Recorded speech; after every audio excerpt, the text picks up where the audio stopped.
Hello, my friends, and welcome to the Mid-Career GPS podcast. I'm your host, John Nerrell, and here we focus on how you show up in mid-career, when your experience matters and your next move matters even more.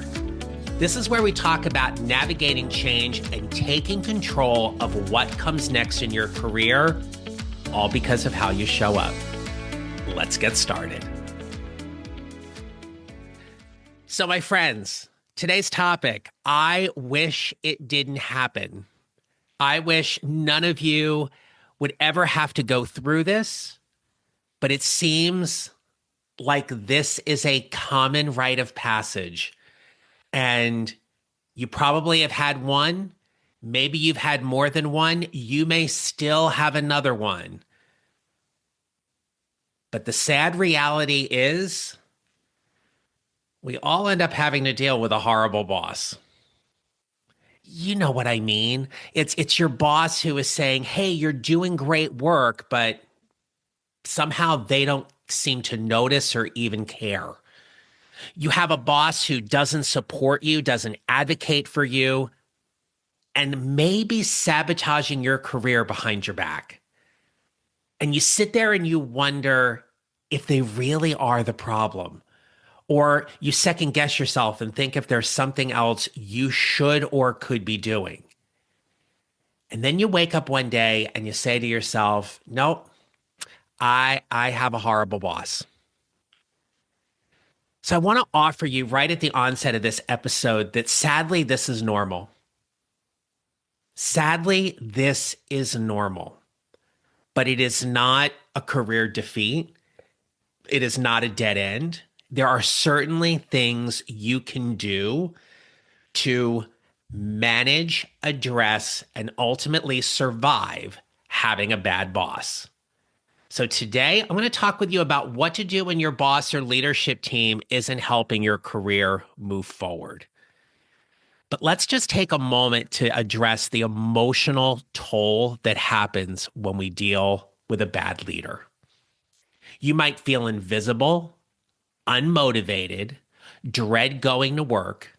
You might feel resentful, doubtful about your skills and abilities. You may be experiencing some burnout.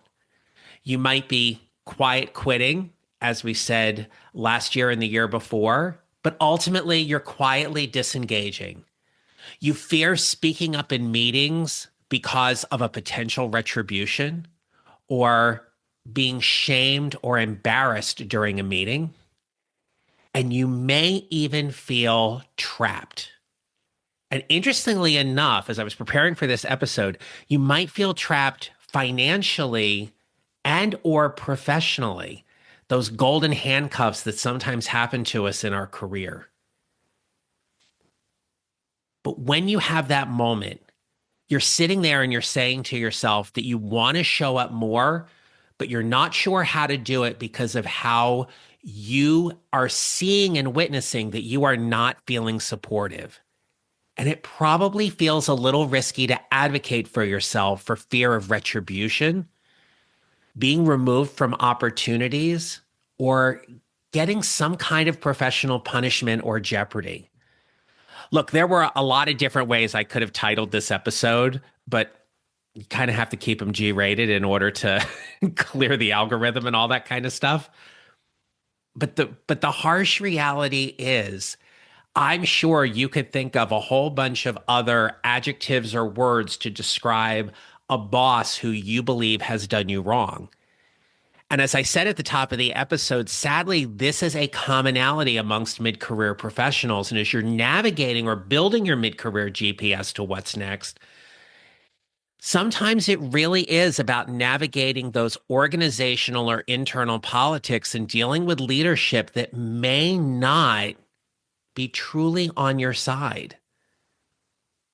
If you are that mid-career professional that feels loyal, that's a wonderful thing. That is almost at times a rarity in today's marketplace. And I'm talking about loyal in the sense of being fully committed to your job, your organization. You're not going into work every day and thinking, I'm just going to go ahead and leave because I hate this place. You are invested. I often say to my clients, it's when we get to a stage where we feel as if we are growing roots inside the organization. It's that place you might even see yourself retiring from. But loyalty without a promise of growth will undoubtedly lead to frustration. So the question now is, what do you actually do if you have a horrible boss? You may be sitting there and waiting for them to improve. The optimist in you might think they're going to get better, they're going to get supported, they're going to get a coach, they're going to get all these wonderful things, and they're going to change. And waiting for them to improve is risky because it may not happen. I'm not saying that your boss is a bad person. What we're talking about here is that they may be an ineffective or bad leader. And I have seen this time, I have fallen into this trap myself in my career where I feel like I'm just going to go ahead and support them and I'll manage up in a way that's going to help them be better. You are not there to fix them. They are grown adults. They have gotten themselves to that place where they have gotten themselves in their career. They need to be figuring it out. You don't need to be taking on their baggage. You do not need to be helping them with their performance plan. Okay. Or them being a better boss and making them look better when they're doing a horrible job.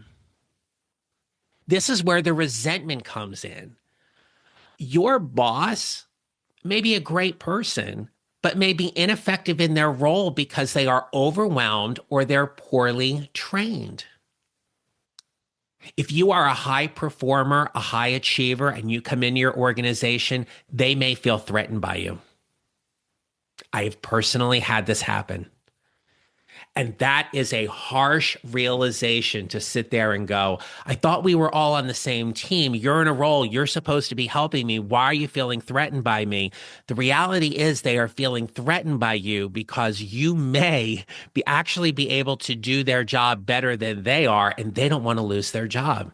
Because just like you, they have bills to pay. They have responsibilities to have. But sometimes, people should never be in a leadership role. They're simply not capable. So when you're thinking about where you want to go, be it inside of your organization or inside your particular field, okay, your career progress must never rely solely on your manager's competence. You do not need their permission to build your visibility inside of your organization. Let me say that again. You do not need your boss or supervisor's permission to build your visibility inside of your organization. How many times on the podcast have we talked about before where doing good work is no longer enough? Doing good work at mid-career is to be expected. But if you are only doing good work, you probably are not advancing your career. If you haven't had an opportunity to check out the free 15-minute audio briefing that I have, it is separate from this podcast. You go to my website, johnneral.com/resources. It's right there on the resources tab at the top, or you can go to johnneral.com/briefing and you will get a free 15-minute audio of why being good at mid-career is no longer serving you. Okay? So think about now what actually is in your control if you are dealing with a horrible boss. Here's where I want you to get creative, my friends. I want you to think about being more strategic. And being more strategic when leadership is weak. So the first strategy here is to build your visibility beyond your boss. All right. So here, I want you to think about where can you talk to people inside the organization about the work that you're doing? And more importantly, the updates, the results, the effects of why it is that you're doing. Can you increase your visibility by working on a cross-functional project? How are you building relationships across different divisions or departments? If you're on work travel and you're going out with the team or you're going out with another division, I strongly want to encourage you to go to that dinner, go to that happy hour, go to that event. People need to get to know you. It's how you increase your visibility. Now, you want to make sure you do it in a way that is supportive and collaborative and is not undermining the efforts of your boss. You want to use language that is inclusive of your boss, but also highlighting the things that you are doing. Remember, we want them to see you as this independent force outside of your boss, but as a highly effective member within that organization. This is why results are important. This is why you have to talk about your impact and your results in very concrete and tangible ways, especially to people who aren't familiar with you or know you. Because what are they going to remember at the end of the day about you that you've shared? Yes, you want to be known as being nice or funny or pleasant or professional. All those things are important. But what is the big takeaway about your work that they're going to want to remember? When it comes to advocating for yourself professionally, I want you to think of stretch opportunities. Opportunities that you could volunteer for or have some time to go do and work with another team, another project, another client, another department. Okay. And you can ask for these development conversations. And I would offer, depending on the relationship with your boss, I would offer that you do this conversation first with your boss or supervisor. Here's what it would look like. Hey, I'm really interested in such and such. Where are there opportunities for me to develop this particular skill or work with this client, or where can I shadow somebody? Listen to what your boss is going to say at that point. And if they say to you, well, we'll see. Great. When can we follow up on this? This is really important to me. Well, we'll see. Great. So the next time we check in a couple weeks, we can talk more about this. They might say, you know what? Let me do some conversations about it. Let's talk about this a little bit further. I like this idea, but I'm not sure how this is exactly going to work or how we're going to bill for this time, whatever it might be. Listen very carefully to what they say. Are they saying something to you that is pacifying? Are they saying something to you that is supportive? Or are they saying something to you that essentially is buying them time to ultimately say no? Bad leadership is always survivable, but it happens when you advocate for yourself professionally. And one of the ways you can advocate for yourself is by building allies across your team and inside of the organization. I want you to find mentors or sponsors within your organization. Build a personal board of directors for your growth, those internal champions that are there to support you, and network strategically inside of the organization. Can you imagine your boss going to a meeting and someone comes up to them and says, oh, hey, I met you, your name, right? I met so and so at an event, and boy, they were really fascinating to talk to. And your boss is going to go, really? Wow, okay. You are responsible for your career. You have to own where you are visible. And if you choose to take a step back and think, hope, and pray that your boss is going to always be the one to be your strongest advocate, you better have a phenomenal boss. Because I've seen time and time again that doesn't always happen. Getting promoted inside of an organization or going outside and interviewing for a role and building a network to support you and getting that advancement opportunity, those promotions happen because you are visible and you have worked intentionally at building relationships that are going to advocate for who you are and what you do. Your performance always matters. You have to be competent. You have to be strong in what it is that you do. You need people to advocate for you on a technical or expert level without question. But if they don't know who you are, you're not going to get promoted. In my work, I could put this podcast out and do nothing with it and hope the powers that be are just going to find it. I have to tell people what I do. It's why I guest on other podcasts or I do speaking events or I post on social media and I talk about the podcast. Here's what it is. We wouldn't be at episode 335 or 336 because I've lost count right now. Right? We wouldn't be here if it wasn't for the fact that I'm not increasing my own visibility around the show and what I do to help mid-career professionals because I can't just put it out there and expect people to find it. Good work is expected. Great work is needed. But your visibility, you have to be responsible for that. My friends, your boss is busy too. They're busy trying to juggle all the things they're doing and get to their family responsibilities and try to enjoy a decent weekend.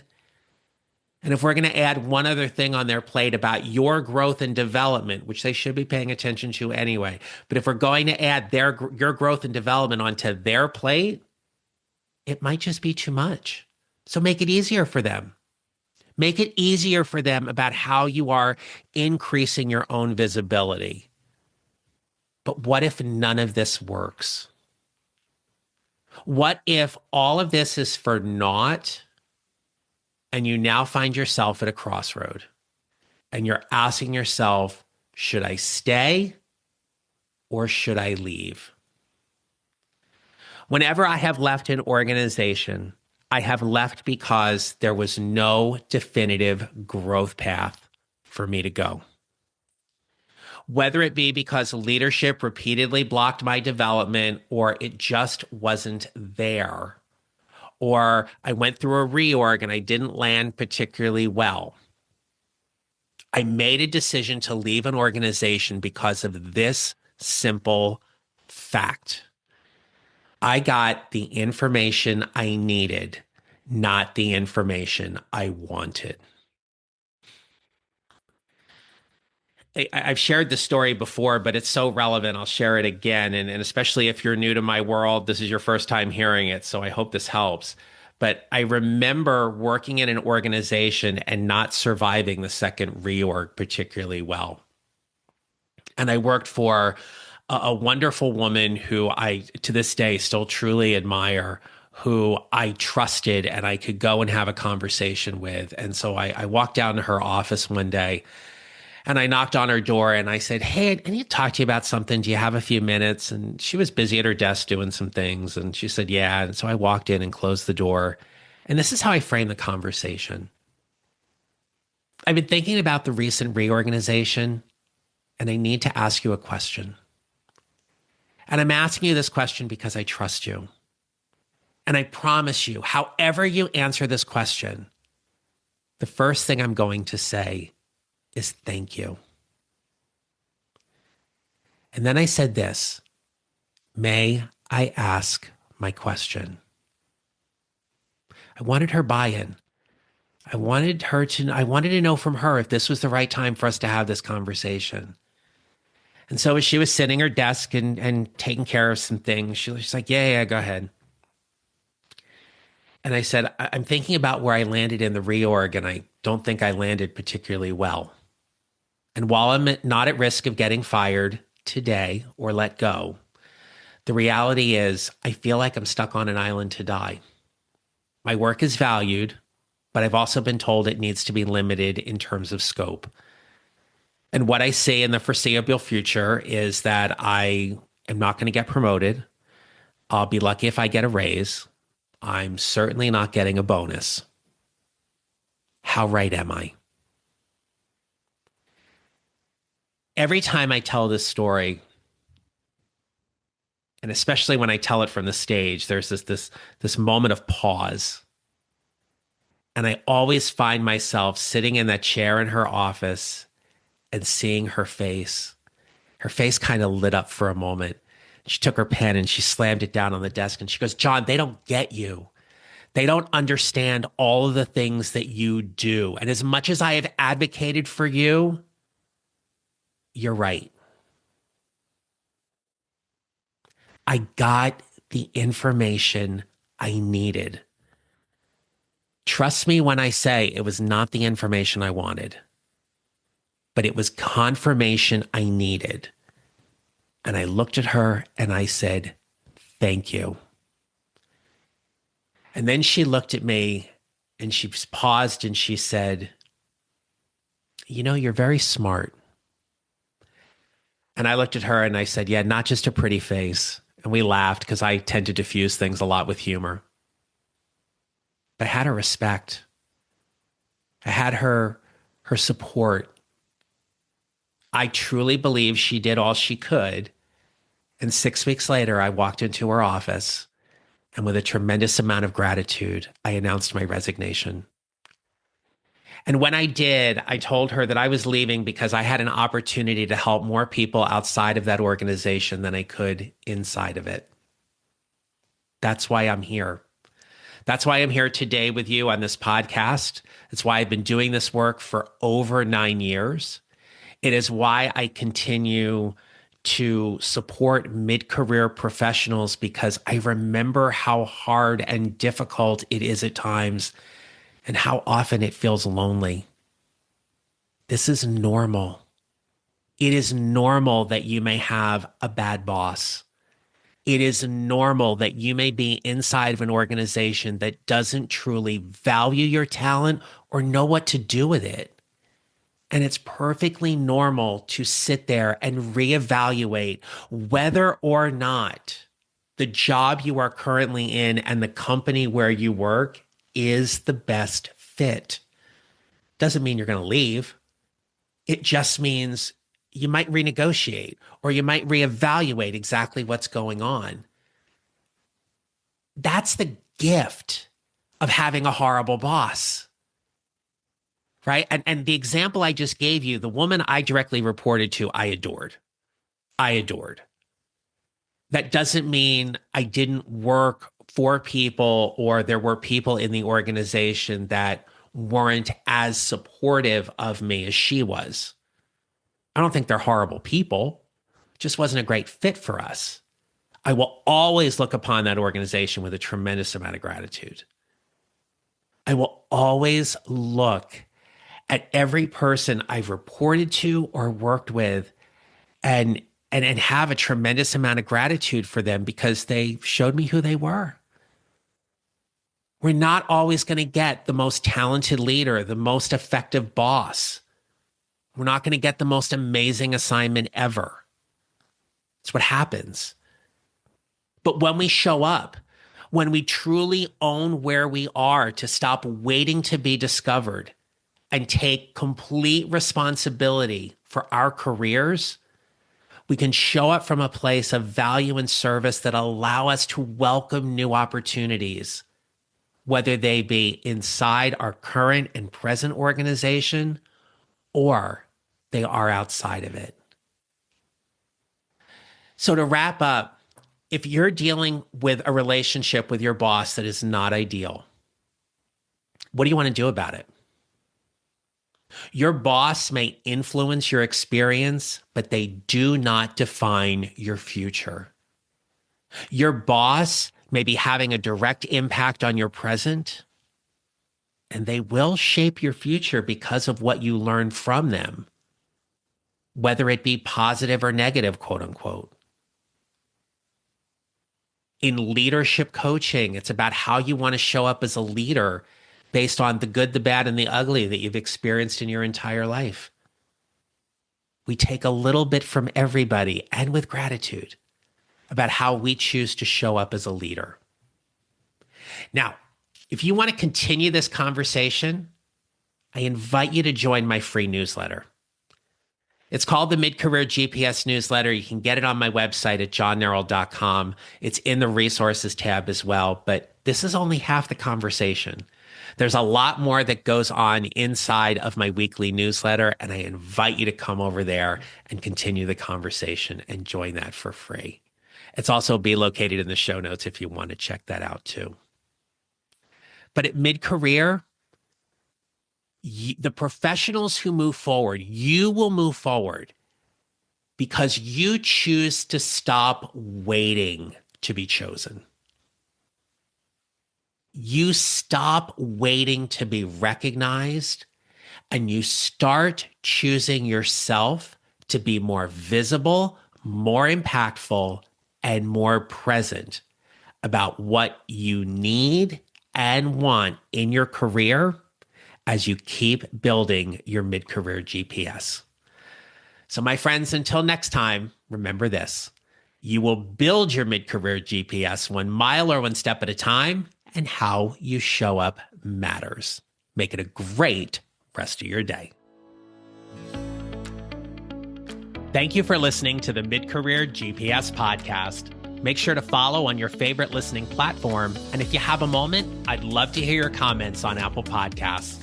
Visit johnneral.com for more information about how I can help you build your mid-career GPS, or how I can help you and your organization with your next workshop or public speaking event. Don't forget to connect with me on LinkedIn and follow me on social at John Neral Coaching. I look forward to being back with you next week. Until then, take care, and remember, how we show up matters.